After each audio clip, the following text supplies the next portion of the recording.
Acá, pero se me Ah, colgó a mí la compu. ¿Querés grabar vos? Porque sí, yo estaba grabo. tratando. Ya está, Dale, ya está. grabamos.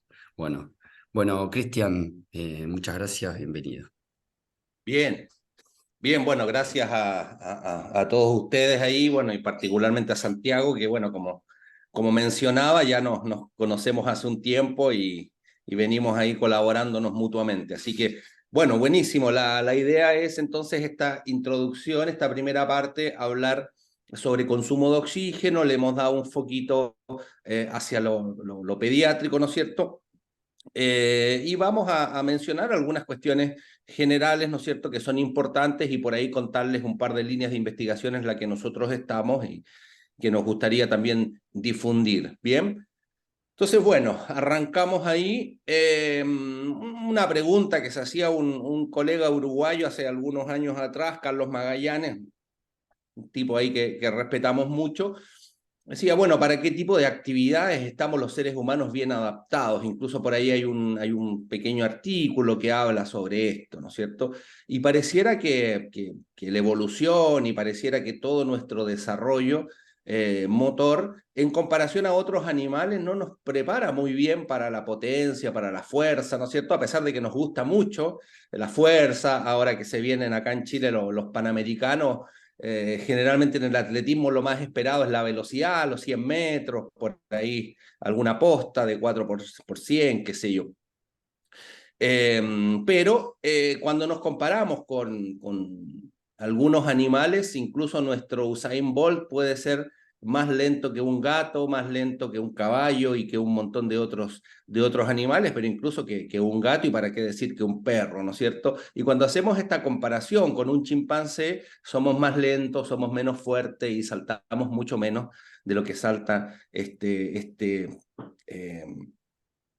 este animal. Bien, entonces, bueno, haciendo este análisis evolutivo y cómo se construyó nuestras características morfológicas, eh, podemos ver que sí hay cosas sobre las cuales nosotros tenemos cierto desarrollo evolutivo que nos ha permitido sobrevivir en esta tierra y, por ejemplo, una de estas formas sería la caza por persistencia, en la cual no somos capaces de seguir en velocidad quizás a un animal, pero sí somos capaces de seguir en resistencia a un animal y seguirlo hasta que este animal cae desfallecido. Entonces, eso demuestra que nuestras características físicas están muy bien desarrolladas para la resistencia, para lo cardiovascular, ¿cierto? Y ahí se presentan algunas discusiones muy interesantes de por qué el consumo de oxígeno tiene tanta variación entre un individuo y otro, a diferencia de otros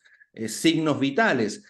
Eh, entonces, bueno, de alguna manera lo que representamos en estas primeras dos diapositivas es que la resistencia cardiovascular, el fitness cardiorrespiratorio, ha sido muy importante en la evolución del hombre y por lo tanto creemos que es algo fundamental, algo importante de sostener y de mantener un desarrollo.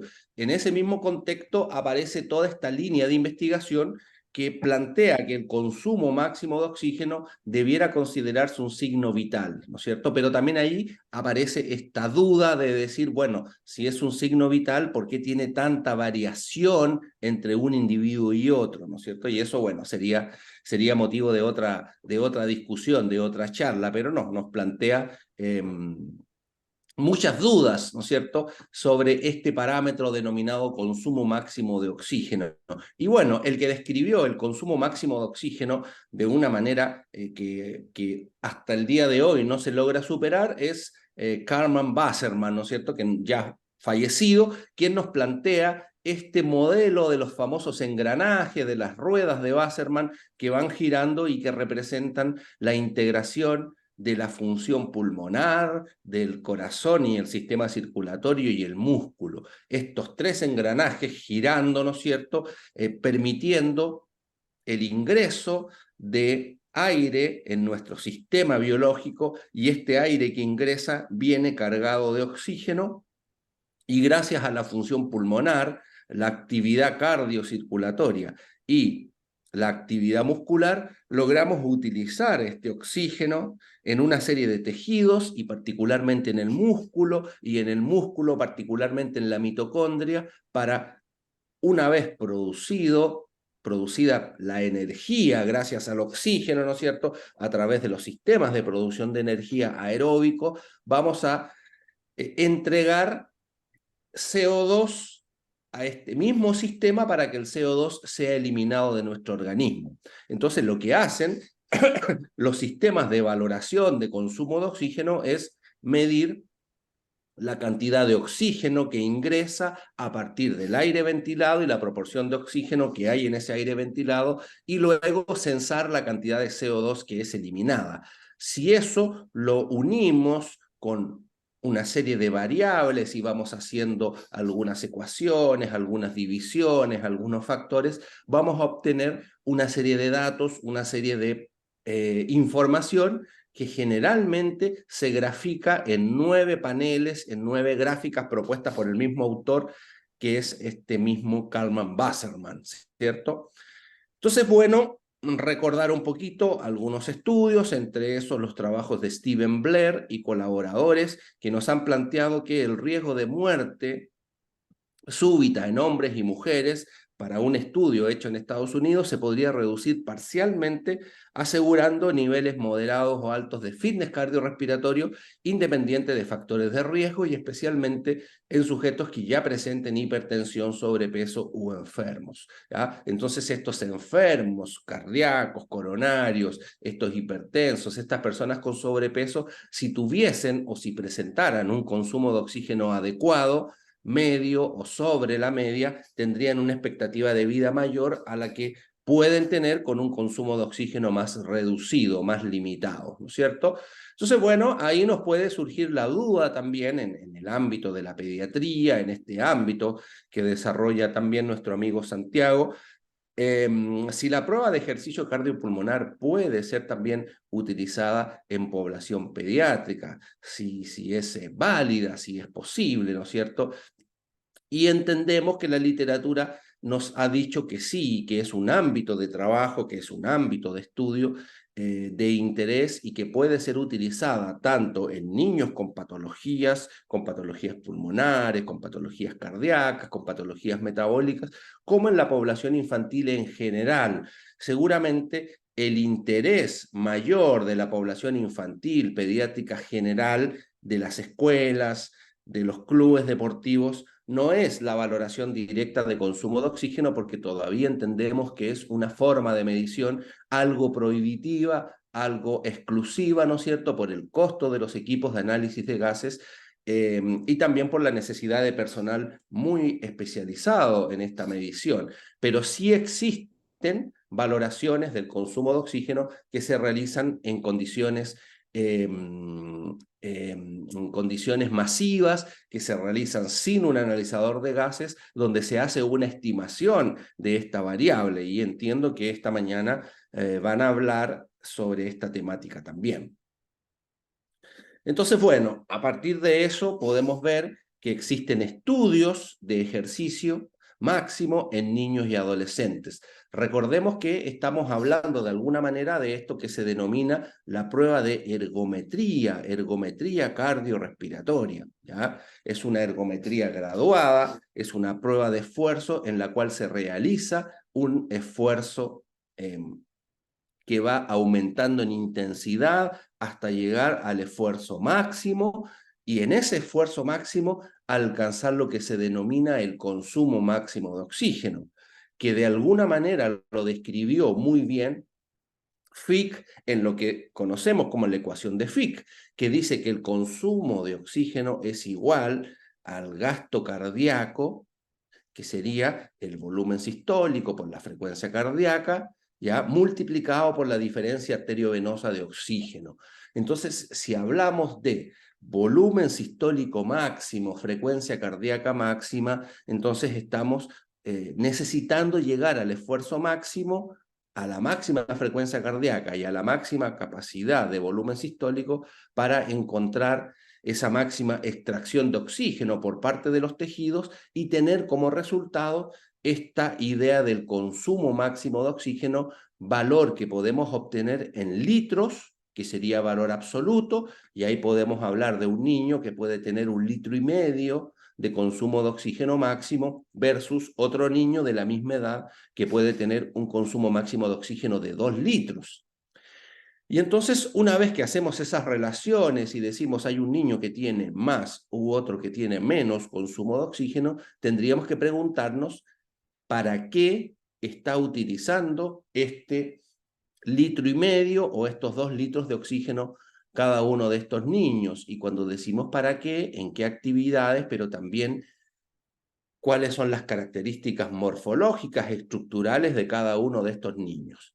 Porque puede que el niño que tiene 2 litros de consumo máximo de oxígeno pese 70 kilos porque es un niño con sobrepeso, con mucho sobrepeso o más bien con obesidad, versus el otro niño que tenía, si recuerdan, un consumo de oxígeno de 1,5 litros y que pesa 36 kilos y que está dentro del peso o incluso tiende a estar bajo de peso porque es muy delgadito.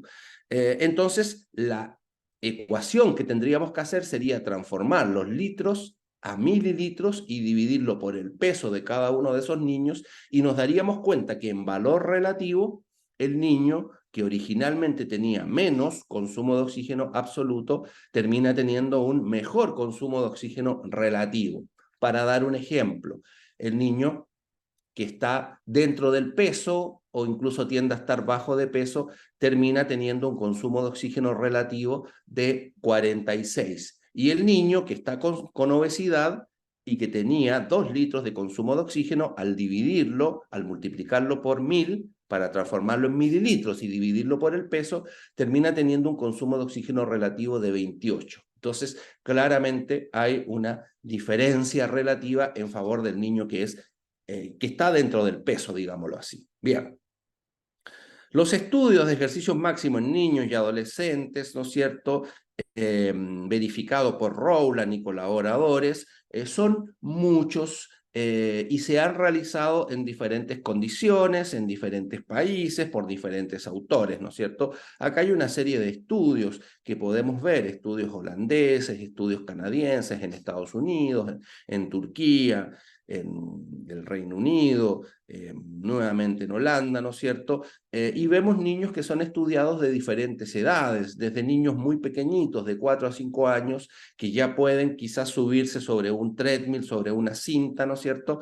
O que pueden montar una bicicleta ergométrica y realizar un test de valoración de consumo de oxígeno. Habitualmente las treadmill, los cicloergómetros para niños son aparatos especiales que tienen las características, las medidas del niño, y se utilizan diferentes protocolos. Incluso acá vemos el protocolo de Bruce, que es un protocolo muy utilizado en la cardiología general, que se utiliza o se ha utilizado en estudios con niños. Hay otros estudios de Rampa, de James, algunos trabajos intermitentes también realizados con niños. En ese contexto, entonces, es bueno comentar, describir que existen muchos parámetros que pueden ser entregados como información cardiopulmonar en población pediátrica. ¿Ya? La potencia de trabajo que alcanza un niño es diferente que un niño alcance 100 watts de potencia en una prueba a otro que solamente alcanzó 60 watts de potencia, ¿no es cierto? Podemos obtener los parámetros cardiovasculares tradicionales, como sería realizar en simultáneo con el análisis de gases un electrocardiograma, entender y observar el comportamiento de la saturación de oxígeno, la presión arterial, cómo se comporta en el esfuerzo. Todos sabemos que hoy día la hipertensión arterial ya está afectando a la población pediátrica, ¿no es cierto?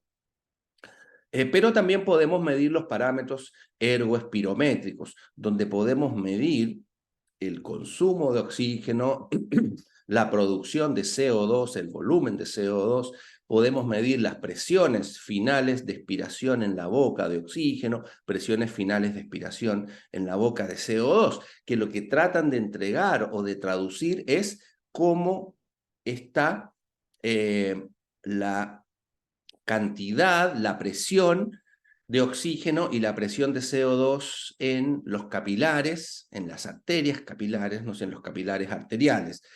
También podemos ver parámetros que tienen que ver con la eficiencia como sería la ventilación, la ventilación partida por volumen de CO2, la ventilación partida por el volumen de oxígeno, que nos muestra la eficiencia en la extracción de oxígeno por parte de los tejidos de nuestro organismo, entre otros datos que vamos a ir obteniendo a partir de esta prueba. Existe un dato muy interesante que tiende a ser masivamente utilizado por los cardiólogos a nivel mundial, que es el pulso de oxígeno, que es la relación de consumo de oxígeno partido por frecuencia cardíaca, consumo de oxígeno en mililitros partido por frecuencia cardíaca. Entonces tenemos un dato muy interesante, porque tenemos un dato que nos dice cuánto oxígeno estamos consumiendo en cada latido o cuánto oxígeno estamos utilizando en cada latido, que es muy interesante porque habitualmente una persona sana desde el punto de vista cardíaco debiera mantener un incremento permanente durante el esfuerzo incremental del pulso de oxígeno. Y quizás al final, después del segundo umbral y llegando al valor máximo, podría tender a una meseta, pero debiese tener una tendencia de elevación durante toda la prueba. Pues resulta que la literatura, de una manera amplia, ha mostrado que el pulso de oxígeno en enfermos coronarios, cuando hay enfermos isquémicos, el pulso de oxígeno sube solo en la primera parte de la prueba y alrededor del primer umbral tiende a estabilizarse, e incluso si la prueba intenta llegar al máximo, el pulso de oxígeno tiende a caer al final de la prueba. Y esa caída del pulso de oxígeno significa que en esos últimos latidos está cayendo la cantidad de oxígeno que podemos utilizar, porque el corazón está siendo incapaz de incrementar este volumen sistólico, incrementar la oferta de sangre con oxígeno al sistema, y por lo tanto estamos frente a un corazón enfermo.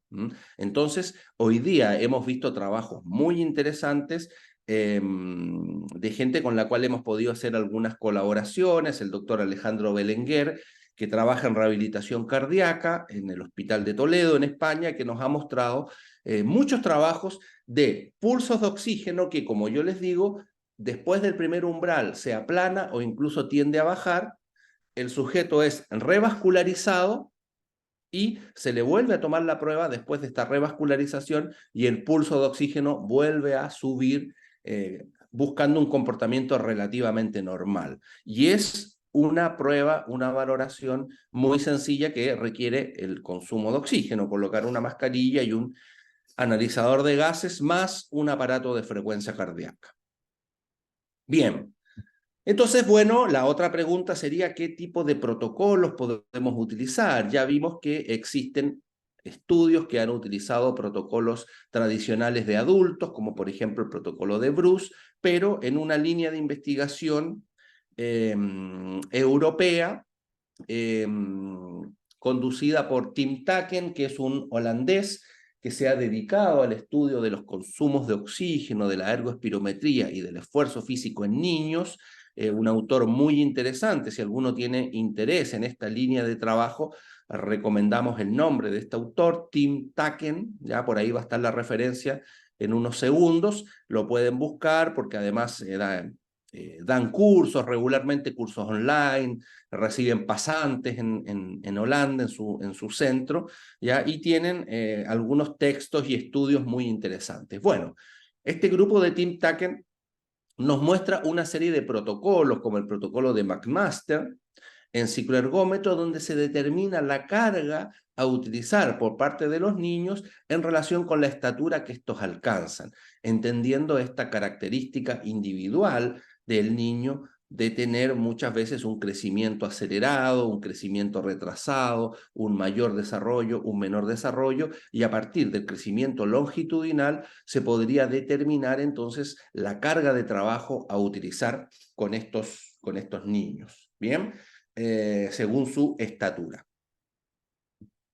Tenemos otros trabajos en cicloergómetro donde también se considera, a partir del test de Godfrey, según la estatura, los watts de potencia a iniciar, tal como el protocolo de McMaster. Te fijas que los niños que son más pequeños en estatura parten con 20 watts y los que son medianos en estatura parten con 30 watts y ya los niños que superan el 1,5 metros parten con 40 watts y tienen incrementos de 10 watts cada etapa de trabajo, etapas que pueden durar entre 1 y 2 minutos en cada etapa, ¿no es cierto? También se puede, y otros autores han propuesto, determinar el incremento de carga y la carga inicial a partir de determinar la superficie corporal del niño. Realizar un cálculo de superficie corporal que es de mucho interés.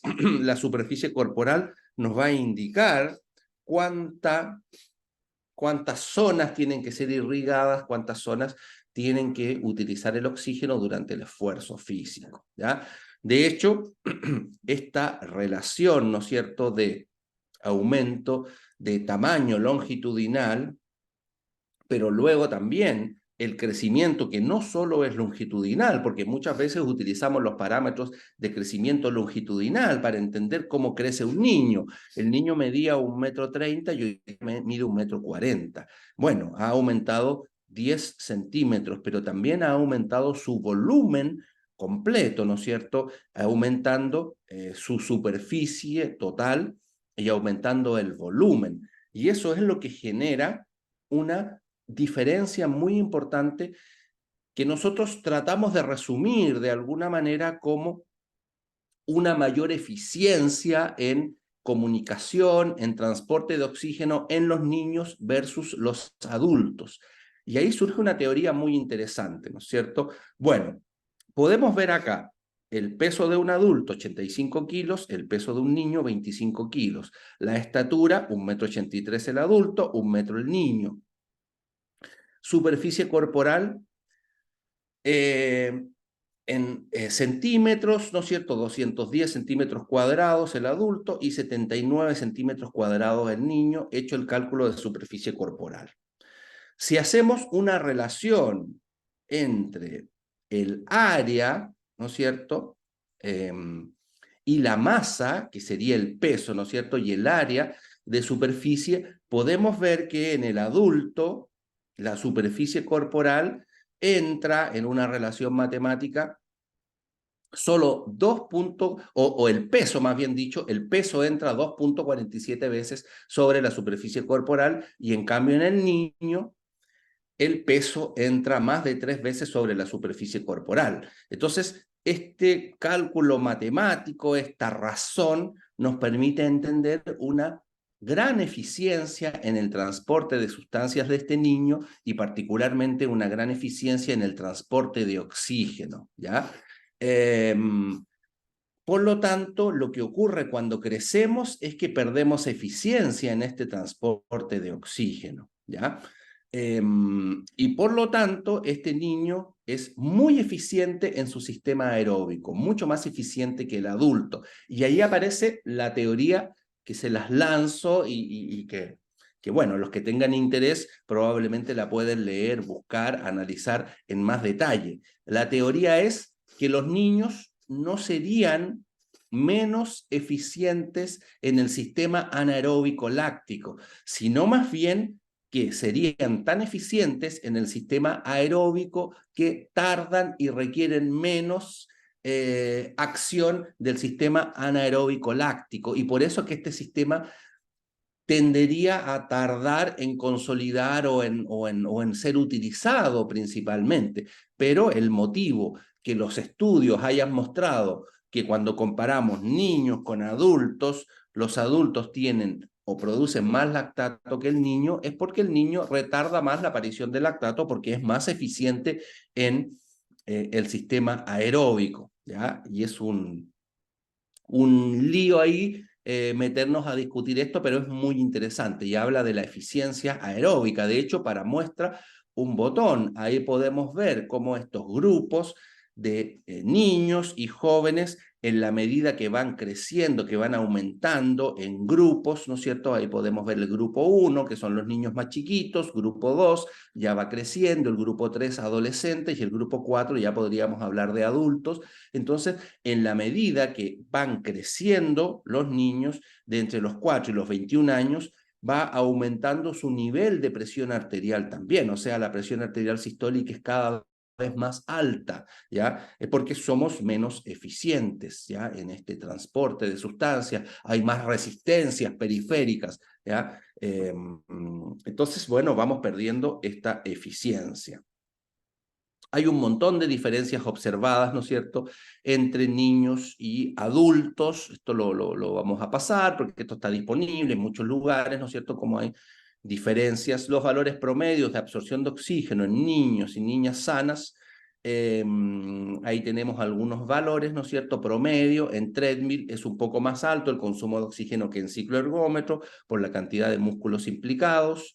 Niños entre 8 y 18 años presentan valores de entre 45 y 55 mililitros de consumo de oxígeno en treadmill y 40 a 50 en cicloergómetro. Las niñas levemente más bajo, ¿no es cierto?, en este grupo de niñas menores de 13 años, pero vemos que se hace una diferencia luego en las niñas mayores de 13 años que tiende a bajar un poquito más el consumo de oxígeno, dado que después de los 13 años las niñas comienzan a tener un mayor peso, una mayor cantidad de grasa, que seguramente repercute en bajar un poquito ese valor de consumo de oxígeno relativo. Por eso que es importante hacer la diferenciación en las niñas entre aquellas que están por sobre o por debajo de los 13 años, o si pudiésemos tener el dato exacto, si ya han tenido un desarrollo hormonal, puberal o aún no. Entonces, es una variable a considerar. Este dato propuesto por Tim Tuck en el 2017, este autor que yo les mencionaba, nos muestra cómo el consumo de oxígeno absoluto medido en litros entre un niño de 8 años arriba y el adulto, entre comillas, de 18 años, es muy distinto. 3.42 litros en los niños, 2.74 litros en las niñas, a los 18 años, y a los 8 años 1.27 en los niños y 1.16 en las niñas. Entonces, claro, uno dice, claro, es lógico, el adulto tiene mayor consumo de oxígeno, pero ahí viene un poquito lo que tratábamos de explicar con la superficie corporal, con el crecimiento, etcétera. ¿Qué pasa si esto lo llevamos a valores relativos en relación a lo que pesa ese niño y lo llevamos a un detalle mayor, superficie por masa, por peso del niño? Entonces vemos que no hay una gran diferencia entre un niño de 8 años y un niño de 18 años. Incluso a los 9 años o a los 10 años es igual el consumo de oxígeno entre un niño de 10 y un niño de 18 años por la eficiencia aeróbica que presentan los niños, y que es una variable que debemos considerar cada vez que valoremos directamente. ¿Bien? Bueno, hay algunos puntos de corte que se han planteado en la literatura. José Castro Piñero nos planteó hace ya algunos años atrás puntos de corte para determinar riesgo futuro cardiovascular en niños, ¿no es cierto? Y este riesgo futuro estaba aumentado o disminuido en la medida que los niños presentaran consumos de oxígeno por arriba de 39 los niños, ¿no es cierto?, menos riesgo, y por abajo de 39 mililitros kilogramo minuto, mayor riesgo. Y en el caso de las niñas, 37.5, riesgo aumentado, y, arriba de 37.5, riesgo disminuido, es punto de corte, y abajo de 37.5, riesgo aumentado. Ahí sí, ¿no es cierto? Entonces, bueno, los niveles de fitness cardiorrespiratorio, según Castro Piñero, se asocian positivamente con el riesgo de enfermedad cardiovascular en niños de 6 a 10 años y predicen la enfermedad cardiovascular en 2 años después. Los puntos de corte del nivel de condición física asociados con el riesgo de enfermedad cardiovascular fueron los mencionados anteriormente, 39 y 37.5 en niños y niñas respectivamente, ¿ya? Y por lo tanto, mantener bajos los niveles, ¿no es cierto?, de fitness cardiorrespiratorio, disminuir la función cardiorrespiratoria debajo de los puntos de corte, en un periodo de 2 años son predictores de riesgo potencial de enfermedades durante la infancia, ¿no es cierto? Ya decíamos, hoy día la diabetes, las enfermedades hipertensivas son algo común, algo habitual en los niños ya, y posteriormente se puede pasar a enfermedades mucho más complejas como el hígado graso no alcohólico, etcétera. La aptitud cardiorrespiratoria debiera incluirse en los sistemas de monitoreo para identificar a niños con potencial riesgo de enfermedad cardiovascular. Entonces aparece una necesidad de valorar el fitness cardiorrespiratorio en los niños como una medida de salud pública, ¿ya? Y con eso queríamos cerrar esta presentación para decir que es una medida de salud pública que debiese ser incorporada al colegio, al club deportivo, el fitness cardiorrespiratorio y cómo este entonces se entrelaza con la salud global del niño. Bien, Santiago. Buenísimo, espectacular, genial. Muy claro todo. Me interesa fundamentalmente esta nueva teoría fisiológica, ¿no? Que ya se viene escuchándose un tiempo, de que los chicos no son tan inmaduros en lo anaeróbico, sino que son muy eficientes en lo aeróbico, ¿no? Los chicos, cuando decimos chicos, de prepúberes. Que por ahora parece ser más una discusión fisiológica que algo realmente muy aplicable, porque que realmente utilizan lo que necesitan, ¿no? Entonces habría que ver de ser más, de tener la capacidad de producir más acciones anaeróbicas, sería para qué, ¿no? Que es una buena discusión, ¿no? ¿Qué te parece, Cristian? Sí, sí, no, totalmente, totalmente. Sí, en estricto rigor, la idea es que se retarda toda la producción de lactato por esta mayor eficiencia aeróbica, Sí, ¿ya? Por esta alta eficiencia, por estas células que por ahí un médico español que ha estudiado mucho esto decía, es una célula que es muy eficiente, es como la célula del niño es como un pueblo chiquito, y la célula nuestra es como una gran ciudad, como Buenos Aires, como Santiago, que es una locura meterse en vehículo, llegar a algún lado es una locura. En cambio, cuando te vas a un pueblo chiquito, en una calle cruzas todo el pueblo, etcétera. Entonces, por ahí así esa analogía diciendo de esta eficiencia de la célula para funcionar aeróbicamente. Entonces, cuando, ¿para qué voy a tomar una gran carretera si estoy en un pueblo chiquito, ¿no es cierto? Entonces, por ahí va el tema. Entonces, ¿para qué me voy a ir a lo anaeróbico todavía si todavía puedo resolverlo aeróbicamente? Entonces, todos esos estudios antiguos que mostraban diferencias en los valores del lactato entre niños y adultos, que las diferencias no eran tan grandes tampoco, estamos hablando de 1 punto de diferencia, 1,5 puntos, 2 puntos, otro, y que sentaron las bases para decir los niños producen menos lactato porque tienen menos enzimas, qué sé yo, probablemente cuánto de eso es producto de este retardo simplemente porque no lo necesitaban antes. Entonces está linda la discusión, la conversábamos en algún minuto con Santiago y bueno, de repente no. Ya vamos a tener los tiempos, Santiago, para profundizar más en estas teorías y sentar nuestras propias teorías ahí. hermoso, me encantó. Bueno, podemos invitar a Inés y a Gastón, que están por ahí. A ellos ya los conocen porque los tuvieron las clases. Me interesa mucho que podamos hablar un poco la utilización, Cristian, del consumo en lo que es el patio de la escuela, el club y lo que es el hospital, ¿no? Entonces, me parece que por ahí es una herramienta muy interesante para ir tocando y para que los que no están, no vienen de este palo, empiecen a entender esto, la importancia por lo que vos nos contabas. Sol, no sé si querés introducir algún tema en especial. No, empezar con INE un poco, vos tenés un montón de experiencia de consumo y tus propios valores en el Guti, en el Gutiérrez. A ver un poco la comparativa de todo esto que nos estaba contando Cristian, ¿no? Para integrar un poco con los números que tienen ustedes, que tienen ustedes.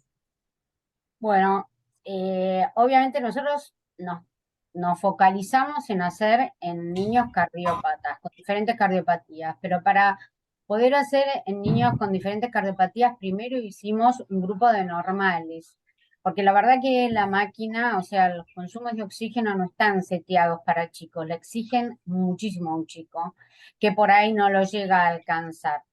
Una de las cosas que me pareció muy interesante que dijo Cristian, bueno, Tim Tacken para nosotros fue alguien a quien leímos mucho antes de hacer nuestra experiencia, ¿no? Y bueno, él pone una diferencia entre niños y adultos, y en cuanto a la ecuación de Fick, es como que dice que los chicos tienen una mayor diferencia arteriovenosa, o sea, frecuencia cardíaca más alta, diferencia arteriovenosa más importante también, debido posiblemente a las bajas resistencias vasculares que tienen. Bueno, lo que nosotros encontramos, que también me parece que va un poquito a la explicación de Cristian, es que a los chicos muchas veces les cuesta mucho llegar al umbral anaeróbico. O sea, se llegan a un esfuerzo máximo, pero sin utilizar la vía anaeróbica, ¿no? Y esto todavía yo ya no lo había visto, realmente se ve en la experiencia que nosotros tenemos, y me parece muy buena la explicación de Cristian. Lo que sí es que nosotros comparamos, o sea, cuando hicimos nuestro trabajo en normales, separamos varones y mujeres, el trabajo de Tim Tacken, el primero no están separados, porque hay diferencias entre varones y mujeres importantes, como bien lo señaló Cristian,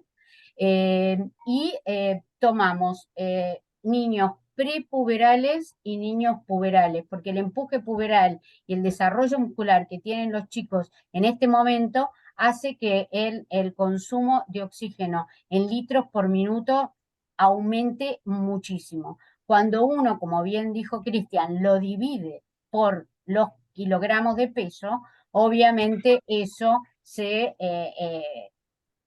digamos, se pone en evidencia de que no es tan diferente, como él hizo bien la comparación del chico que pesa 37 y en comparación al chico que pesa 70, ¿no es cierto? 3 litros dividido 70 es más o menos igual que 1 litro dividido 35, ¿no es cierto? No sé si soy clara. Sí, clarísimo, clarísimo. Y les hago una pregunta, Cristian y Inés. ¿Ustedes cuando hacen consumo, hacen VO2 pico o consumo ya con el plató todo? No, ¿Qué? no. En los chicos es re difícil encontrar el plato.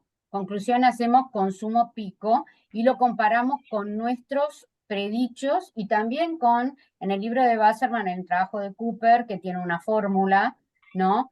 Para mujeres y para varones, y lo ponemos, el porcentaje del predicho, que para nosotros es muy importante para distintas cardiopatías, porque no estamos, digamos, considerando solo por edad, sino nosotros tenemos grupos de pacientes de acuerdo a las cardiopatías, pero que tienen diferentes edades, ¿no es cierto?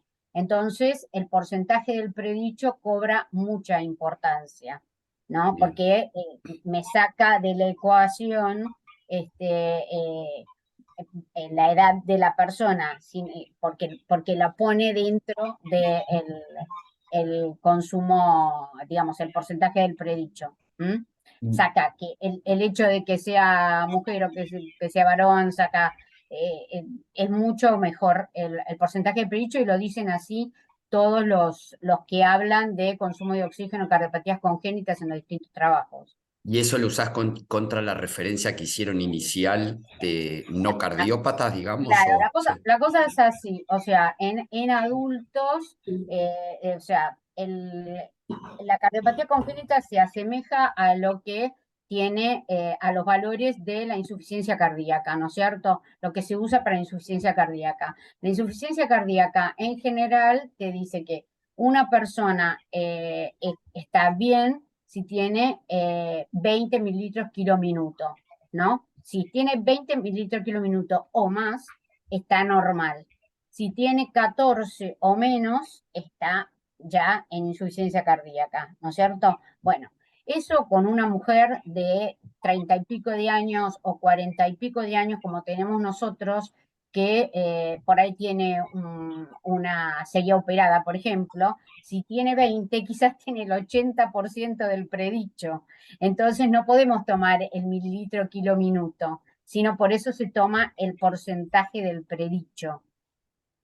Digamos que hay que haber hecho bastante para entender lo que estoy diciendo, pero en niños, que es lo que a ustedes les interesa, es como que nosotros tenemos los valores que encontraron, digamos, otros autores. Nosotros usamos treadmill y sabemos que es un poquito más alto que lo encontrado en los holandeses, pero los holandeses también son más altos y tienen más masa corporal a las distintas edades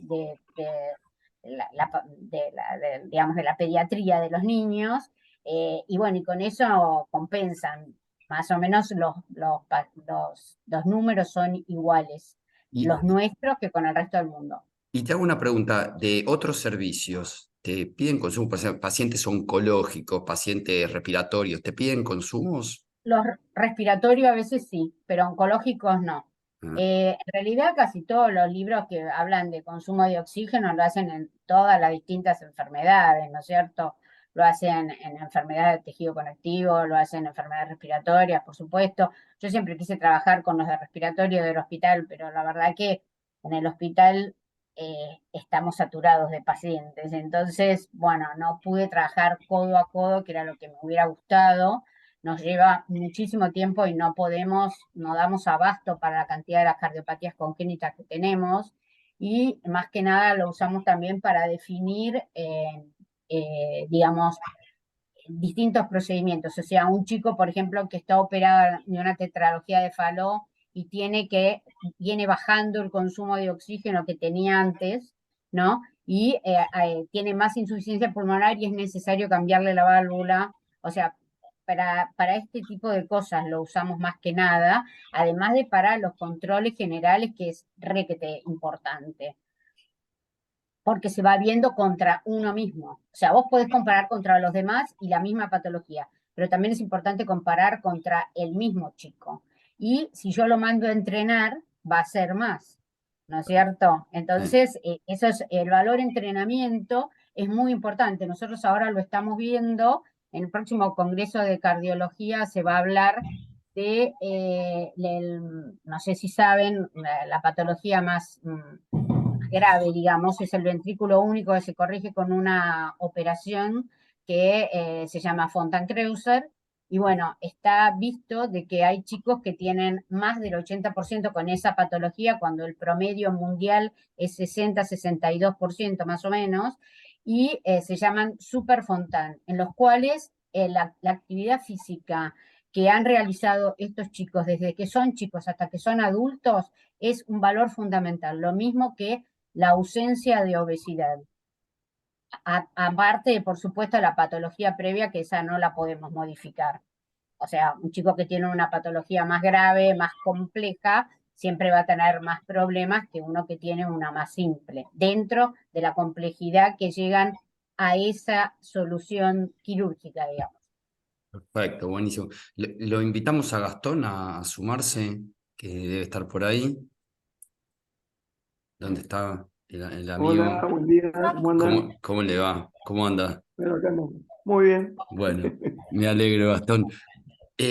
Para romper el hielo, contame un poco, contanos un poco la correlación que hay entre los test de campo y digamos, como el NAVET, el Yo-Yo test y todo, con respecto a lo que es el analizador de gases. Es algo confiable, fiable, que Bueno, nos permite hacer estudios científicos, que nos permite tener datos. no. No. Bueno, has metido el dedo en la llaga. En realidad depende en quién, cómo, cuándo. La verdad que ya tenemos una década acumulada de consumos, probando el naveta, los yoyo, incluso hemos creado un test que es el UNCA. El problema, volvemos a lo mismo, yo recién escuchaba la charla Cristian, y todo depende en quién estamos midiendo. Si en un niño escolar, en un niño que hace deporte de conjunto, un niño que hace un deporte individual, un niño que tiene obesidad. Sí. Las fórmulas de correlación son complicadas. ¿Por qué? Porque el valor estimado, que va a ser la variable dependiente de la velocidad que yo calcule y que obtenga en el test de campo, es la que me va a dar la correlación. Entonces, para que se entienda, si yo agarro un niño obeso, agarro un niño que más o menos hace algo, y agarro un niño profesional, y la correlación me va a dar 0,90, 0,95, me da espectacular. Porque como la muestra es bien heterogénea, cuanto más baja es la velocidad, hay gran probabilidad que el consumo sea bajo. Y el que mejor entrenado está, el consumo sea alto. Entonces, esos papers, en PubMed vas a encontrar el 90% de los papers son así. Agarran muestras heterogéneas y las construyen y te dan re bien. Entonces vos decís, bueno, está válido el test. Sí, es válido. El tema es cuando empezás a agarrar muestras más homogéneas, las fórmulas para estimar consumo fallan un montón. Y estamos hablando de un error de 15 y 20 mililitros. Entonces, podríamos hacer toda una charla sobre este tema de correlaciones y fórmulas predictivas. Nosotros no le estaríamos dando mucha relevancia a estimarlo desde una prueba indirecta, principalmente en entrenados. Por ahí en lo que son niños escolares o niños que hacen actividad física no con más de 3 estímulos, las fórmulas estiman bastante bien. Pero en cuanto empezás a agarrar niños entrenados o adultos entrenados, como la variable que vos vas a introducir en la mayoría de las fórmulas, no en todas, es la velocidad, como la velocidad mejora mucho más que el consumo, eso hace que los datos después, tenés 3 sujetos con 17 kilómetros por hora, pero uno tiene de consumo 50, el otro 60 y el otro 70. Y decís, y la velocidad fue la misma. Entonces, la respuesta no te la podría dar así exacta, pero depende en quién, cómo, cuándo y las características de quienes estamos evaluando. Por eso Bien, la Alpha Fitness lo que está haciendo es utilizar directamente la velocidad a la hora de clasificar niños en la zona saludable con riesgo cardiometabólico por este motivo. Incluso cuando hacen los cortes de consumo, en realidad son los cortes de la velocidad, porque el consumo está estimado.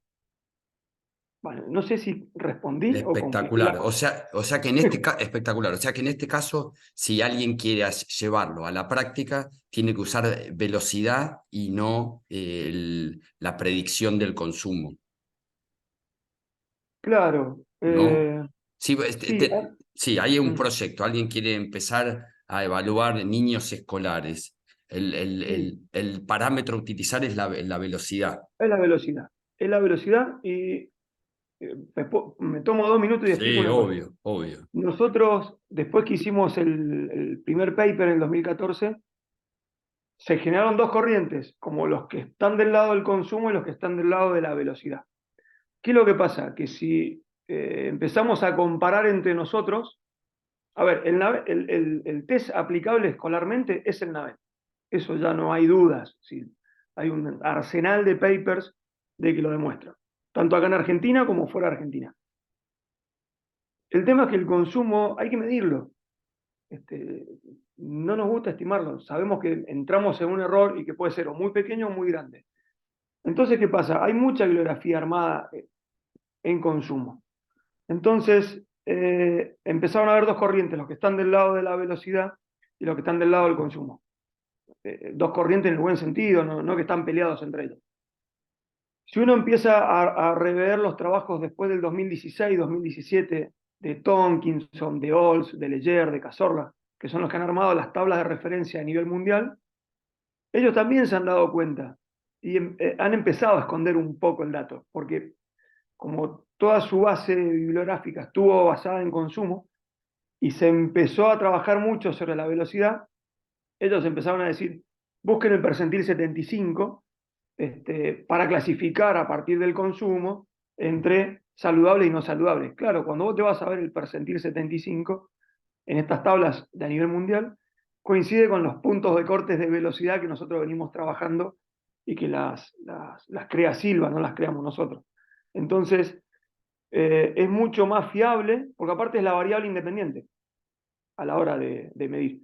Si no tengo analizador de gases, me quedo con la velocidad, que es mucho más específica, más sensible, y que aparte podemos charlarlo. Si te digo, bueno, las niñas, si no alcanzaron como mínimo 3 etapas, que son 9 kilómetros, punto 5, listo, aeróbicamente están en el horno.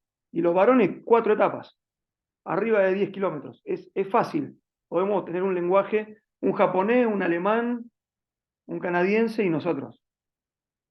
No importa 2 mililitros más, 2 mililitros menos, es de ahí en adelante es que empezamos a observar mejores valores del fitness. Etapas, entonces. Etapas, sí, o Sí. velocidad, es lo mismo. Bien. Y hay que ser súper como estricto a la hora de hacer los navet, ¿no? Con la Sí, metodología, ¿no? tal cual. Mira, no es complicado. Nuestra base de datos, ya que está, hemos pasado ya los 30.000 datos.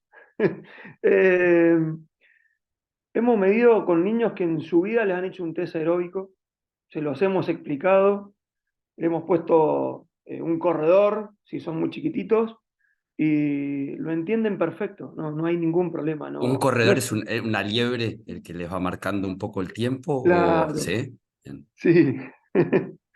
Se denomina así cuando lo van a correr por primera vez o son muy pequeños, les ponemos un modelo que les marca la velocidad y entre la primera etapa y la segunda agarran el timing para corregir la velocidad. Porque como es un test de ida y vuelta, entra en juego la aceleración y los frenos. Pero arranca una velocidad muy baja, entonces es un test muy simple, que es válido, que es confiable, que es objetivo, me permite monitorear cambios en el tiempo y que es seguro, que eso también es lo que por ahí pretendemos que en la escuela, que yo vaya a medir y que no ponga en riesgo la salud del niño. Entonces es un test seguro. Excelente. Acá hay una pregunta que dice, pregunta para los panelistas de Javier Sáez, dice, ¿cuánto se puede modificar el consumo durante una vida? Entrenando desde etapas sensibles hasta madurez, en deportes que así lo requieran, obviamente, 2%, 3%, 10%, no sé el que quiera responder. Y volvemos a lo mismo, depende en quién, cómo, cuándo. Hay un 50% del consumo que es genético, así con X valor, y de ahí depende lo que haga, es lo que se puede mejorar. Sí, ahí para agregar a lo que dice Gastón, hay por ahí un libro que dice ahí cómo se puede jugar con la estadística o engañar a alguien con la estadística. Entonces, hay un montón de análisis que le han hecho a esta idea de que el consumo de oxígeno es muy genético, y cierto, lo que dice Gastón es muy cierto, pero también podemos decir es totalmente genético y se puede mejorar muy poco, o sí se puede mejorar bastante. Y entonces, claro, como dice Gastón, es relativo. Yo ahí me animo a comentar lo que discutíamos y nos planteaba hace muy poquito un entrenador español que está en México, Jonathan Steve Lanao, que bueno, estuvo en África estudiando a los eritreos, tiene mucha experiencia en consumo de oxígeno, y él decía, a mí que no me digan que el consumo de oxígeno no mejora, he visto gente mejorar 20 mililitros en un proceso de entrenamiento largo, pero ha mejorado 20, 25 mililitros de cómo partió, entonces sí se puede mejorar. Es relativo, pero sí mejora. Hay un componente genético. Si yo nací en África y tuve ciertas características genéticas de mi evolución, probablemente puedo llegar a 70. Como nací en Chile, quizás no tengo campeones olímpicos en mi familia ni nada, probablemente con mucho esfuerzo llegaré a 58, 59, y si marco 60 algún día, capaz que sea un triunfo, pero por ahí va, sí. Eh, yo creo que cualquiera que ha hecho consumo de oxígeno en normales, yo me dedico a hacer en patológicos, ¿no? Pero en normales se da cuenta que hay un factor genético indudable, indudable. Con lo cual, muchas veces es como uno se pregunta, ¿el consumo de oxígeno puede detectar talentos o no? Porque realmente ve gente que realmente es sobresaliente, chicos que son sobresalientes. Pero yo estoy reconvencida que se puede mejorar con entrenamiento físico. Y otra cosa que al hacer patológicos te das cuenta que realmente el consumo inferido para los patológicos es, digamos, muy inexacto, porque yo no sé cómo hacen para llegar a las distintas etapas, pero con un consumo bajísimo llegan a la tercera o cuarta etapa algunos chicos que tienen cardiopatías congénitas. Perfecto. Hay otra pregunta que por ahí Cristian o Gastón se lo pueden volver a explicar a Flavia, que dice, no me queda muy claro si el test de Navet es una velocidad constante o se va aumentando según pasan los minutos. Eh, Gastón, Cristian, ¿la contesto yo? sí, sí, ¿Cómo dale, andamos, dale. Cristian? Tanto tiempo. Nos vemos por WhatsApp nomás. Sí, Eh, sí. Mirá, antes que pase a esa pregunta, del tema de consumo, eh, se puede mejorar muchísimo más la capacidad de trabajo que el valor del consumo de oxígeno. Por ahí voy a tirar una cifra, así, muy general. Quizás puedo mejorar un 5, un 6 o un 10% del consumo, pero hasta puedo mejorar un 50% la capacidad de trabajo. Eso lo hemos visto acá en el club. Entonces, por ahí está buena la pregunta, saber cuánto puedo mejorar el consumo, pero tengan en cuenta que la capacidad de trabajo la pueden mejorar un 50 y hasta un 60% en los sujetos, y eso es mucho por ahí más importante que elevar el consumo. ¿Nos explicás un poco qué quiere decir eso? Ah, Porque bien, para el que no por ahí viene muy del área de la medicina, que entienda cuál es bien. la diferencia entre, por ejemplo, en algo, suponete, en un maratonista, cuál es la diferencia entre mejorar el consumo y mejorar tal vez la velocidad de carrera. Natación. Eso, sí, Claro. sí. No voy a hablar de maratonista, porque no es mi área, pero pongamos deporte de conjunto, que es lo mío. No, las velocidades, la velocidad aeróbica o el consumo de oxígeno, que son dos variables que están juntas, mejoran más o menos lo mismo. La VAM la puedo mejorar 1, 2 kilómetros, 3 en el mejor de los casos, en los deportistas de conjunto que ya tienen un buen entrenamiento. Entonces, cuando uno hace los cálculos porcentuales pre y post temporada, mejoraron un 6%, un 8%. Pero si yo le tomara un ejercicio intermitente de alta intensidad, ejemplo, 10 segundos de trabajo a esa velocidad, por 10 segundos de pausa, el sujeto tolera un bloque de 10 minutos. Pero post temporada, si volviera a hacerle el test, no te tolera 10 minutos, puede estar hasta 30 minutos haciéndolo con la misma forma. Con esa velocidad o con la nueva. Entonces, ¿qué sucede? Mejora mucho la capacidad de trabajo, se vuelve mucho más eficiente en esa zona. Entonces, a veces nosotros estamos preocupados por el consumo y yo en realidad a veces estoy preocupado por la velocidad. Entonces decimos, bueno, mejoro la velocidad. Una vez que tiene, sí, que vi que levantó la mano. Me interesa alcanzar ciertas velocidades. Depende si es hockey, rugby o fútbol.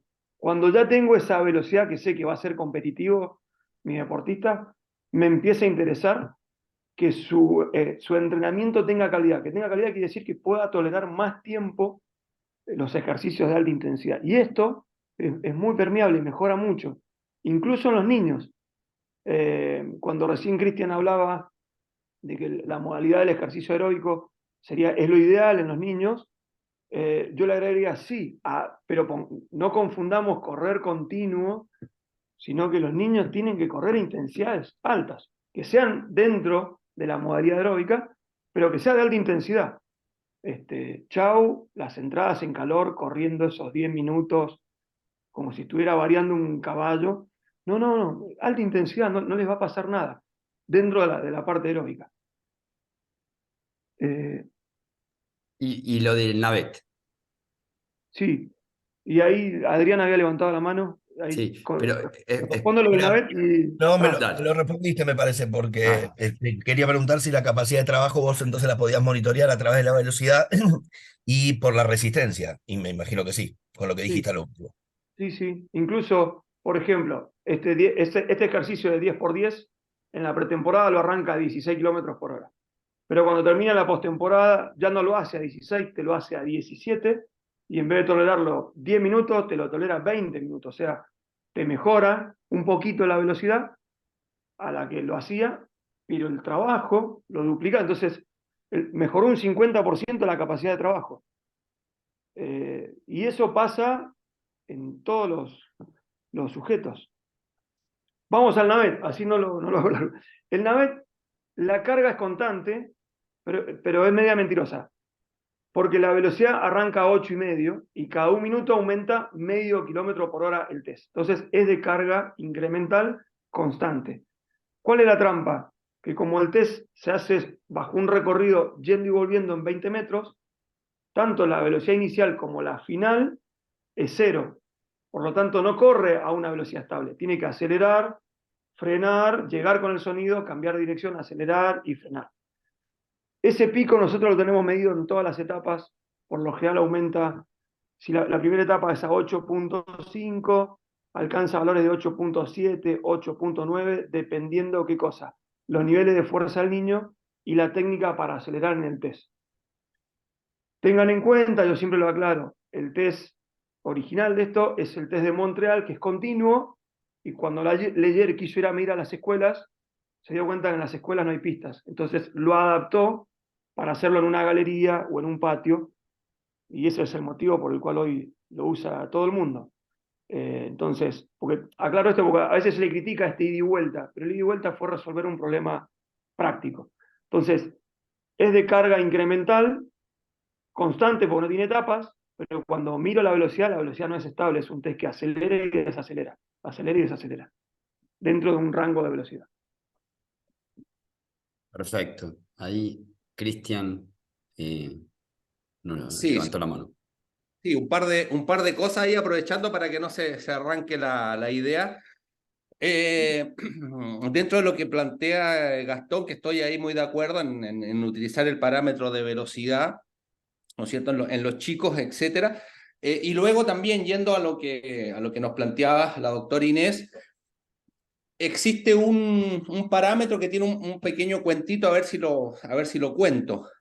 Con el proceso de la pandemia, todo este periodo que pasamos de pandemia, hubo un lío también en el deporte, y ustedes también lo vivieron en Argentina. Se generaban estos focos de COVID en los clubes cuando ya estaba en la primera división del fútbol, que es hacia donde voy con el ejemplo. Se generaban focos en los clubes, y aquí pasó que tenía que jugar Colo-Colo, que es un equipo de acá, con Audax Italiano, y se genera un foco de COVID en Colo-Colo, y tienen que salir a jugar con chicos juveniles, incluso chicos de 15 años. Entonces, se enfrentan a un promedio 17 años, 16 años, chicos de 15, contra el otro equipo que no tenía foco de COVID y que juegan con el equipo adulto. Y al final terminan perdiendo el equipo de juveniles, y la prensa un poco plantea, incluso el equipo de adultos hace reconocimientos en redes sociales al grupo de chicos que la luchó, pero no pudo, y los chicos terminan fatigados, acalambrados, muy, muy fatigados, con fotos que hay en la prensa, etc.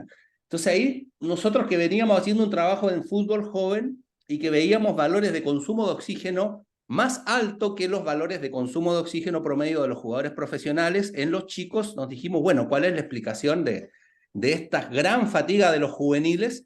Y pueden haber un montón de explicaciones, tácticas, qué sé yo, pero lo quisimos llevar a nuestro lado de la fisiología, y dijimos, bueno, comparemos los consumos de oxígeno de los adultos con los juveniles. Valores de consumo de oxígeno relativo era mayor en los juveniles, pero cuando lo llevábamos a valor de consumo de oxígeno absoluto eran muy parecidos. Entonces dijimos, bueno, veamos qué pasa con las velocidades aeróbicas.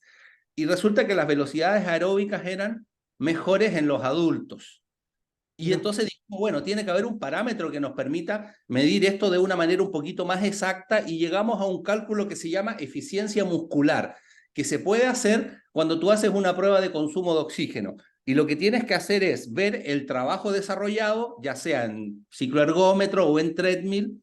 El trabajo desarrollado lo tienes que transformar a una unidad de medida comparable. Ejemplo, trabajo desarrollado lo llevas a kilocalorías.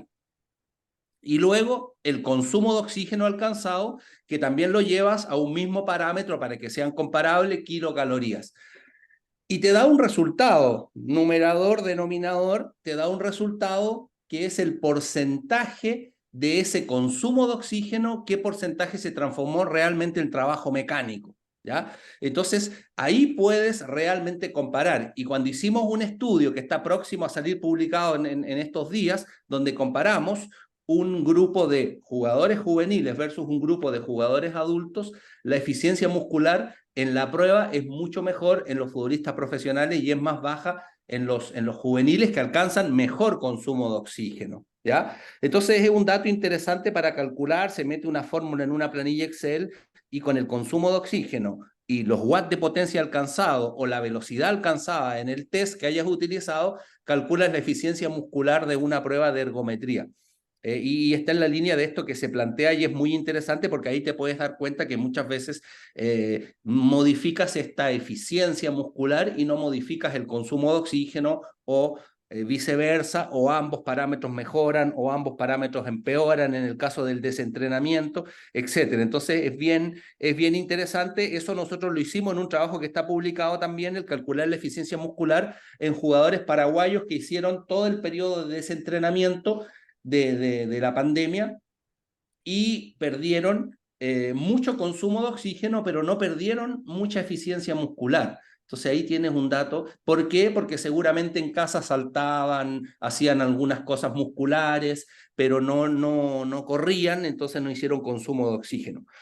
Y por último, lo otro que quería comentar es, a partir de esta prueba de análisis ya de gases en laboratorio, que nosotros venimos estudiando ya de hace ya creo que un par de años, incluso es parte de una tesis doctoral que estamos dirigiendo, lo que son los parámetros submáximos. Entonces nos parece muy interesante que en una prueba no tenga que yo esperar que el sujeto, que en este caso puede ser un niño, alcance un VO2 pico o un VO2 máximo, sino simplemente si la prueba fue detenida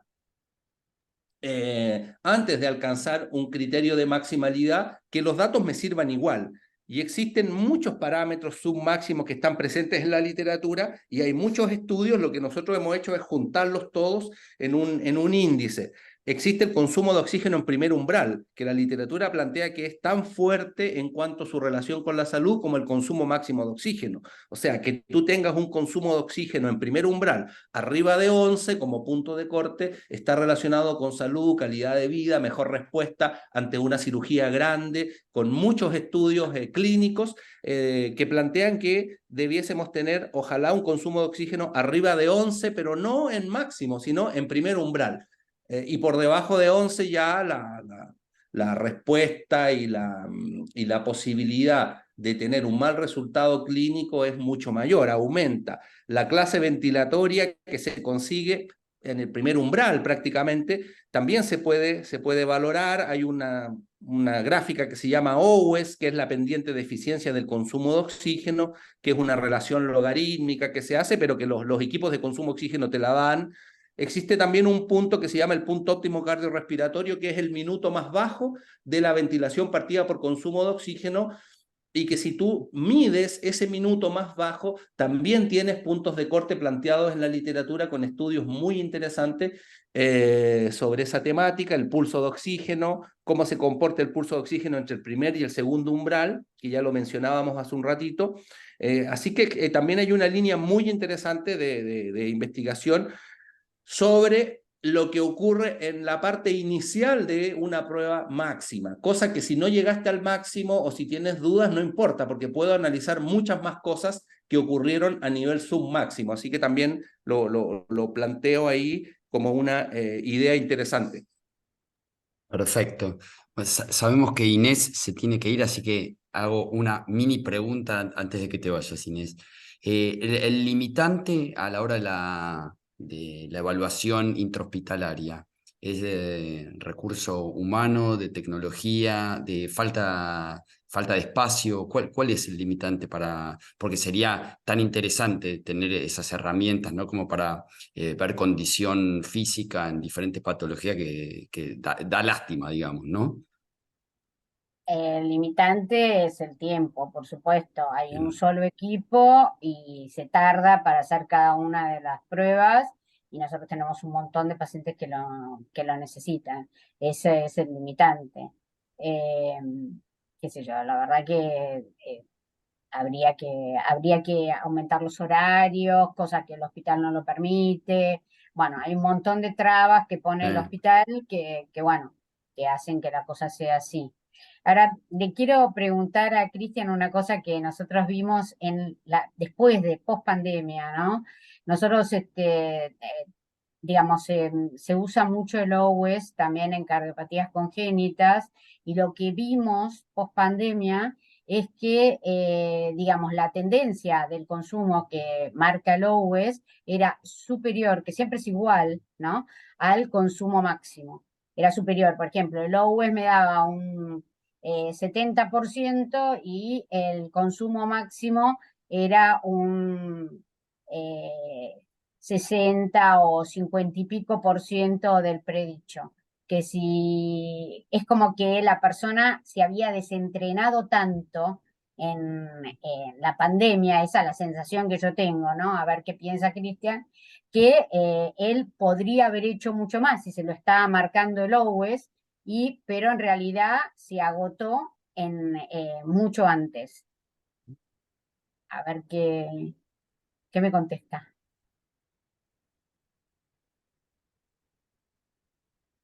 Está muteado, Cristian.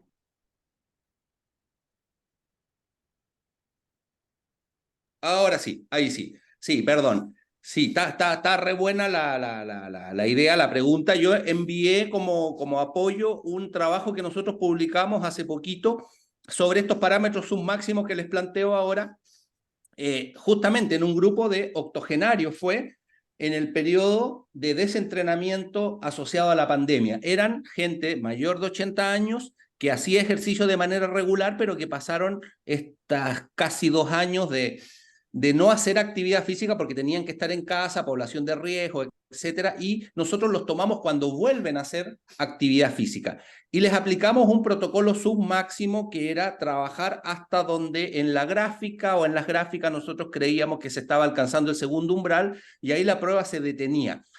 Entonces analizamos estos parámetros que yo les mencionaba anteriormente y el resultado dice, y el artículo ahí lo tienen ustedes para que lo vean, que el parámetro más alterado fue el pulso de oxígeno, que el corazón fue el que más se deterioró en este grupo de adultos mayores, más que otros parámetros. Y ahí viene un poco la línea de trabajo que nosotros estamos haciendo, que es decir, bueno, ¿de qué depende el pulso de oxígeno? Depende del corazón en la gráfica de Wasserman, ¿no es cierto? ¿De qué depende el OWES, por ejemplo, ¿no es cierto? El OWES no depende directamente del corazón, depende de la función pulmonar, ¿no es cierto? Y de la función pulmonar en cuanto a la disponibilidad de oxígeno que se produce en el intercambio de gases pulmonar y cómo ese oxígeno logra llegar a los tejidos, ¿ya? Entonces, por lo tanto, el OWES y el pulso de oxígeno se comportaron de manera independiente y ahí va un poco seguramente la explicación a lo que plantea la doctora. Tienen comportamientos distintos porque si se deterioró el corazón, principalmente el OWES no se va a modificar tanto. Ahora, si la modificación fue más del tejido muscular, fue más periférica, probablemente el OWES es el que va a sufrir más. Entonces, el planteamiento nuestro es de alguna manera. El OWES nos está diciendo lo que pasa en la interacción pulmones, tejidos periféricos que van a utilizar el oxígeno, el pulso de oxígeno nos muestra lo que está pasando en el corazón. La clase ventilatoria nos muestra fundamentalmente la función pulmonar. Este punto óptimo cardiorrespiratorio muestra una vinculación o relación pulmones-corazón y lo que sería integrativo de todo esto sería el consumo de oxígeno en primer umbral y la potencia desarrollada también. Y ahí también incorporamos, no en el primer estudio, en uno segundo, incorporamos la potencia a partir de lo que hablaba Gastón, de lo que estábamos comentando anteriormente, que no se puede perder de vista en una prueba quedarnos con lo metabólico, los gases, los circulatorios, sino que también la potencia que logramos alcanzar.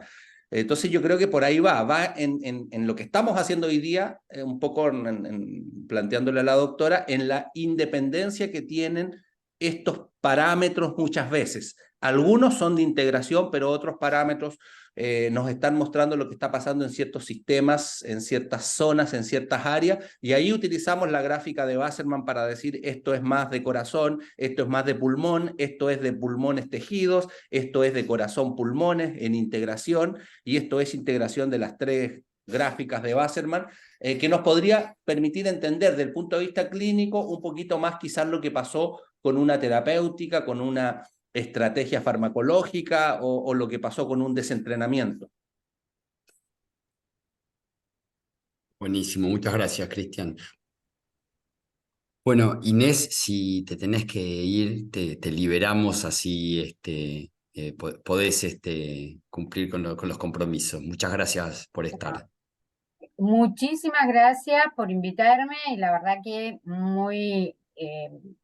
muy rico todo lo que se comentó en esta charla. Muchísimas gracias a todos. Bueno, un beso grande, Inés. Chao, chao. Hasta luego. Bueno, 2 o 3 preguntitas para terminar, porque ya estamos medio pasados y no queremos robarle tiempo. Les pregunto a los dos, Gastón, Cristian, para un médico, ¿no? Estuvimos hablando, en este caso, del NAVET, ¿no? Y salgamos del patio del cole y vamos al club, ¿no? Las velocidades, ¿no?, que se obtienen en el NAVET. ¿Para qué sirven a la hora del entrenamiento? Más allá de los valores ¿no? De rendimiento, digamos. ¿Cómo lo utilizan eso?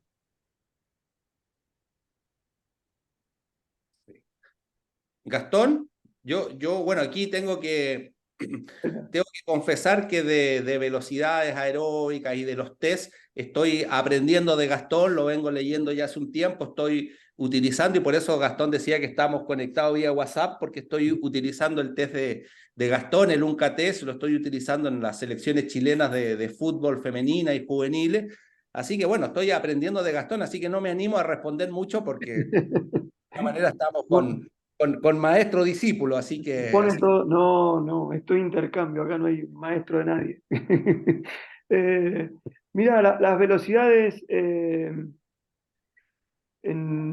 básicamente establecemos puntos de cortes, que los tenemos diferenciados por sexos y por deportes, y estamos intentando construirlas por categorías. ¿Qué quiere decir esto? Para que se entienda,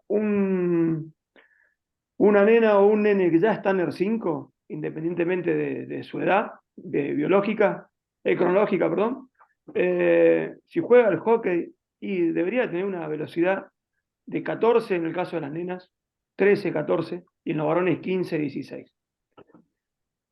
Si no tienen esas velocidades, ¿qué hacemos? El entrenamiento va dirigido a tener estas velocidades mínimas, porque a partir de acá sabemos que toleran el rendimiento de toda la cancha y el entrenamiento de la semana. Ahora, aquellas personas, tanto varones como mujeres, que logran alcanzar esos puntos de corte, empezamos a redireccionar el entrenamiento a mejorar la capacidad de trabajo. O sea que la velocidad la usamos para tomar decisiones. En los clubes es para tomar decisiones. En las escuelas usamos el NAVET y usamos unas velocidades que son menores, que esas ya son las propuestas por Silva, que es lo que yo mostré en la charla grabada, que lo que hacemos es justamente ir a buscar a aquellos niños y niñas que están mal, detectarlos a tiempo y derivarlos a que hagan actividad física, tratar de comentarle a los padres la importancia de moverse tempranamente. O sea, ya sea desde el punto de vista escolar o deportivo, usamos la velocidad con diferentes fines. Es para tomar decisiones, Santiago. Perfecto. Y una pregunta más, y si está Pablo Matamalas por ahí, lo podemos incorporar. Pablo es PF de la selección de Paraguay de fútbol.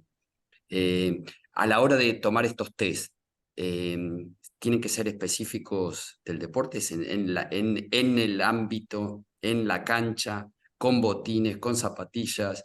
¿Cómo es independiente eso? ¿Me estás preguntando a mí o A todos.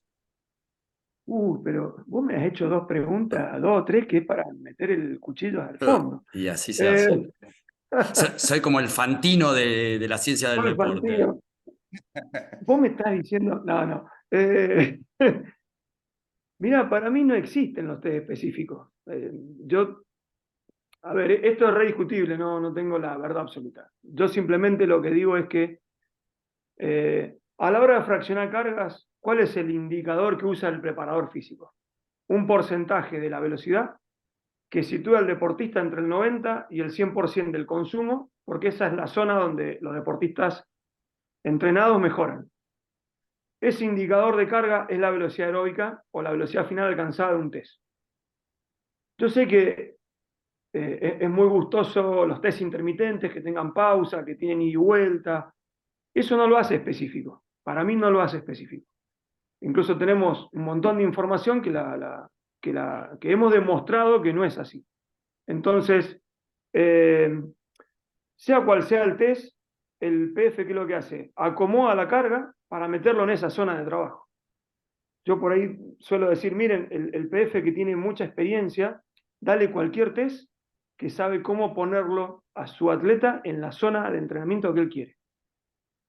Para los PF más nuevos, conviene darle un test bien preciso para que pueda entender qué es estar al 90, al 100, al 80, 120, qué significa eso. Entonces, para mí los test intermitentes no resolvieron nada. Han ampliado la discusión, han complicado la cuestión. Para mí los papers manipularon es una opinión muy mía, me hago cargo. Los papers manipularon la información, porque a la hora de entrenar volvían a hacer lo mismo. Ponen una velocidad que al sujeto lo pone en la misma carga. Quizás el test tiene otras cuestiones que son más prácticas, más fácil de aplicar, o que con la pausa los deportistas de conjunto perciben que se sienten más cómodos. Eso lo puedo aceptar. Ahora, que son mejor o que estiman un rendimiento X, que no lo han podido demostrar hasta la fecha, es totalmente discutible. Y para mí no existe el test específico, porque a la hora de fraccionar cargas usan un porcentaje la BAM. Entonces, tienen un doble discurso. Tomen este test porque no es un test representativo de BAM, es un test intermitente. Fantástico, pero a la hora de fraccionar cargas, te fundamentás en un marco teórico de BAM, y donde todo este marco teórico está construido con porcentaje de velocidades BAM. Entonces, es como que cuando me conviene es intermitente, cuando no es BAM. Entonces, habría que definir qué es específico y después ver qué hace en el campo el PF. Después, los gustos, a mí me gusta el Navetta, al otro el Unca, al otro el Montreal, al otro el Yoyo. Y después también hay todo un marketing alrededor. El mejor ejemplo fue la batería de los Yoyo, y hoy lo tenemos con el bendito 3015, que no terminaron de resolver nada al final. Vuelven a fraccionar cargas en la misma zona. Perfecto. Y después se toman en botines o en zapatillas estos test. Y bueno,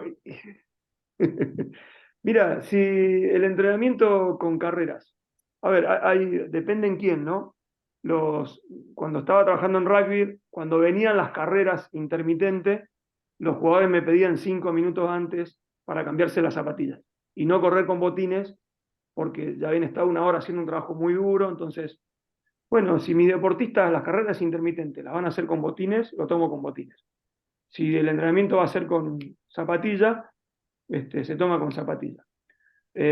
Cambia en el caso de las jugadoras de hockey o jugadores de básquet, que hay que evaluarlos en dónde van a entrenar. Hay que pensar en eso. Perfecto. Pablo, ustedes en la selección o en tu experiencia, ¿cómo esto metodológicamente, cómo lo hacen? Buen día a todos, gracias por la exposición. ya no estoy más en la selección, te cuento, Santi, bueno. un cambio ahí. Pero apuntando por ahí a una de las preguntas que hiciste,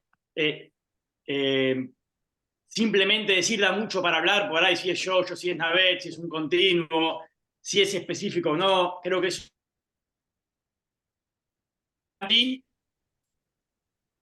Si hay una acción de frenar, arrancar y cambiar de dirección, mi experiencia sugiere que el jugador se fastidia un poco si no es específico, si no es con botines, ¿no? El hecho de que se resbale, si lo tomás por la mañana, el rocío en el campo y demás, realmente genera cierto fastidio si tiene que frenar, cambiar de dirección y acelerar. Mi recomendación sería que sea con botines por una cuestión de adhesión al campo, sobre todo ni hablar si lo tomás por la mañana y hay rocío y demás, que es muy complicado frenar y cambiar de dirección con zapatillas en el césped, ¿no? Claro. ¿Y qué usas? Yo, ¿qué usas para evaluar? En general, no voy a hablar de lo particular, pero en Sí. general en una selección no se evalúa porque no hay tiempo de trabajo, Bien. ni hay posibilidad de tomar ninguna conducta en función de lo que uno evalúe en este sentido. Entonces, con todo lo que hemos visto en la diplomatura, que cuando uno propone un cambio en una de las capacidades necesitamos un cierto tiempo de trabajo, esto en una selección es muy difícil porque no tenemos a los jugadores durante mucho tiempo. Entonces, la realidad indica que no tomamos o no se toman test con intención de cambiar la performance física de ninguna de las aptitudes. Buenísimo, Pablo, muchas gracias. Muchas gracias. Sí. Bueno, ¿alguien quiere hacer Después, algún...? Sí, dale. Lo último y también que decía,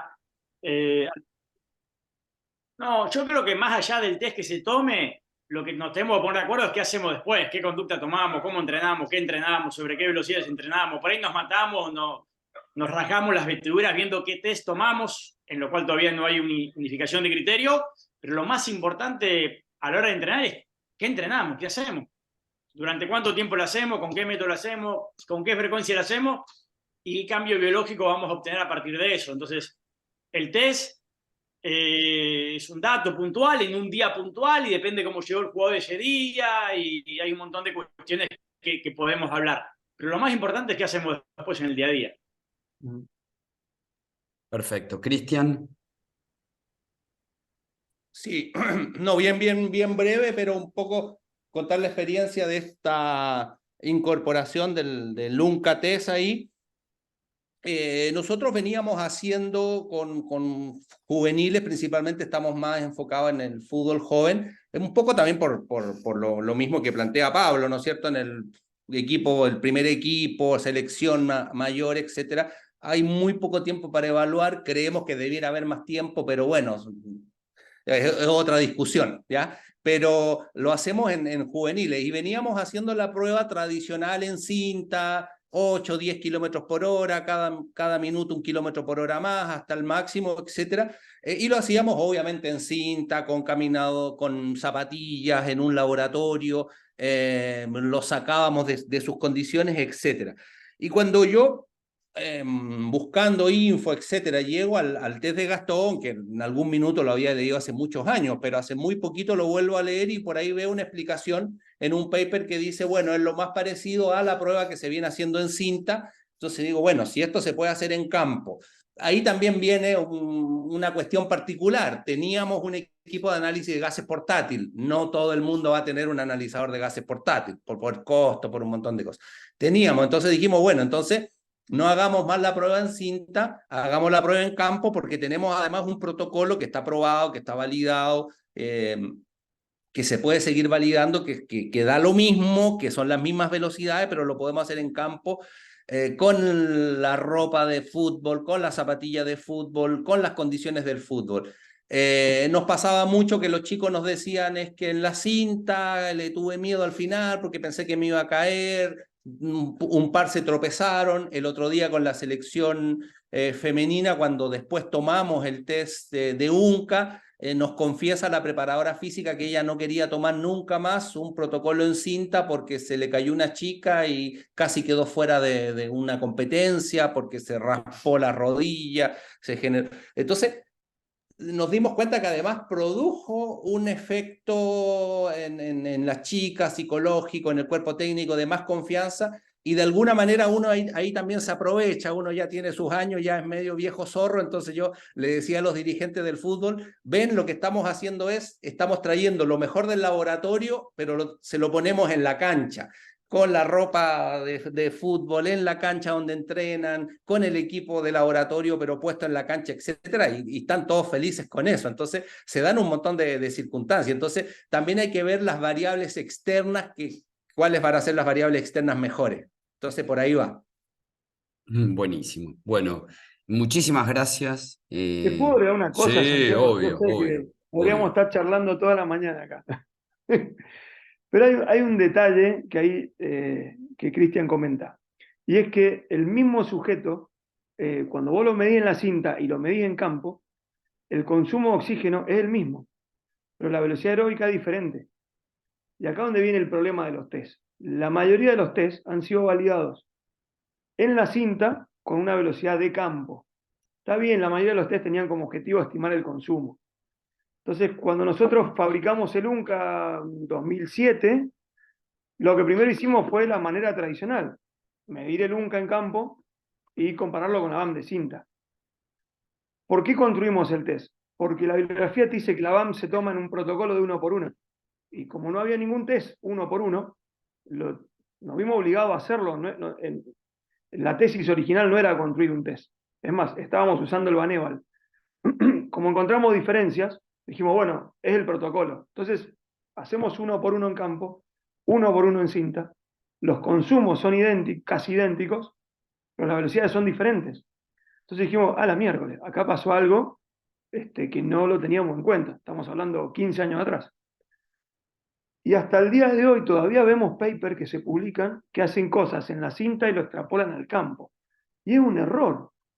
Y eso es, aunque parezca, para nosotros ya es viejo, todavía hay gente que se sorprende con eso. Entonces, el UNCA es un test, hay varios trabajos después, ¿no? Te lo resumo, tuvimos que ir a validarlo en campo. Por eso Cristian dice que hay que tener también aparte un analizador de gases portátil. Lo hicimos pensando justamente en los deportes de conjunto. Entonces, el UNCA es uno de los pocos tests, te diría que hay 2 o 3 nada más, que ha sido validado en campo. Ya esto está pronto a salir a publicación, seguramente va a generar discusión que sana, pero es un protocolo que está validado no a la manera antigua, tradicional, sino contemporánea. El UNCA te da una velocidad medida en campo, validada en campo, y que no nos interesa el consumo, porque queremos que el PF tenga una velocidad lo más precisa posible para fraccionar cargas. Ese es el objetivo del UNCA. Entonces, tengan en cuenta esto, que en cinta y en campo el consumo es el mismo, pero las velocidades son diferentes en el mismo sujeto.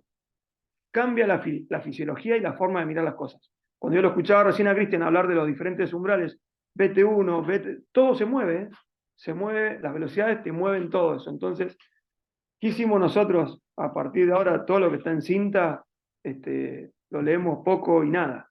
Leemos a ver qué dicen y nos interesa todo lo que está hecho con analizadores de gases portátiles. Cambió la manera de ver el entrenamiento en los deportes de conjunto. Y los test tradicionales están validados en cinta.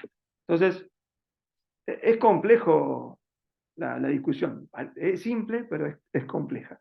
Eso nada más quería aclarar. Bien, Por eso Cristian buenísimo. ahora está midiendo todo en campo Bien, y bueno. ya está teniendo unos datos hermosos en mujeres. Y no hay nada, ese es otro tema. Otro tema aparte, mujeres. Bueno, No hablo más. buenísimo. Buenísimo. Bueno, tenemos a Carolina Bustos que nos está esperando hace un rato, así que les agradecemos muchísimo la gentileza de estar tanto tiempo, un sábado a la mañana acá. Fue impresionante. Muchas gracias de corazón, Cristian, Gastón, y nos estamos encontrando. Muchas gracias. Un placer, gente. Un abrazo grande a todos. Cristian.